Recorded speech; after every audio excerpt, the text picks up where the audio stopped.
मिळून हे आपल्याला संबोधित कर.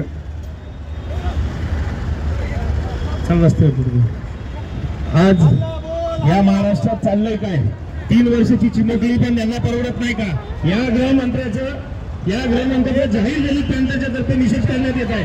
या गृहमंत्र्याला जर गृहमंत्री खातं समजत नसेल आणि जर गेंड्याच्या कातरी घेऊन जर हा महाराष्ट्र सरकारमध्ये फिरत असेल तर त्याला महाराष्ट्रात येण्यासाठी बंदी घालेल. पुण्यात त्याला फिरकू देणार नाही. आज जर या महाराष्ट्र शासनाला किंवा या गृह खात्याला जर थोडा वेळ करणार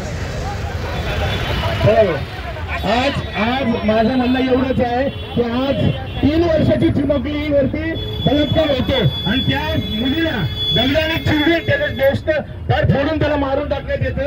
तरी पण आज हे सरकार स्वतःच्या इलेक्शन मधून स्वतःच्या प्रचारामध्ये बघलंय आणि याचा पक्षफोड त्याचा पक्षफोड असलं घालणं काम चालू आहे. या गृहमंत्र्याला ताबडतोब राजीनामा दिला पाहिजे. या संदर्भात आज दलित पॅनलची सुरुवात आहे.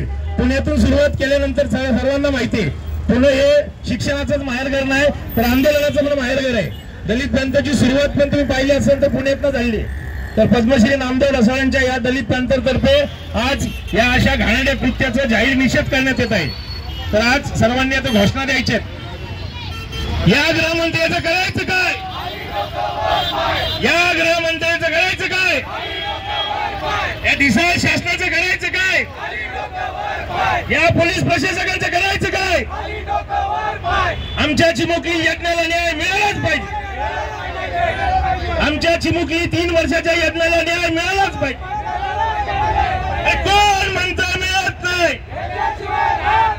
कोण म्हणतं मिळत नाही? या हरामखोराला फाशीची शिक्षा. या हरामखोराला फाशीची शिक्षा. नाशिक जिल्हा बंद.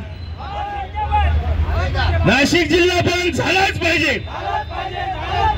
नाशिक जिल्ह्यातून जी झालेली हे कृत्य घाणेरडं कृत्य हे महाराष्ट्रात याचं एकदम चुकीच्या प्रकारे मेसेज जात आहे. आज जर गृह खात्यात जर डोळे उघडले नाही आणि ताबडतोब जलद गतीने फास्ट ट्रॅक वरती जर एक केस घेऊन ताबडतोब त्याला जर फाशीची शिक्षा नाही दिली तर महाराष्ट्रभर तीव्र प्रकारचं आंदोलन आम्ही दलित पॅनलच्या वतीने छेडणार आहे. तर घोषणा दलित पॅनल.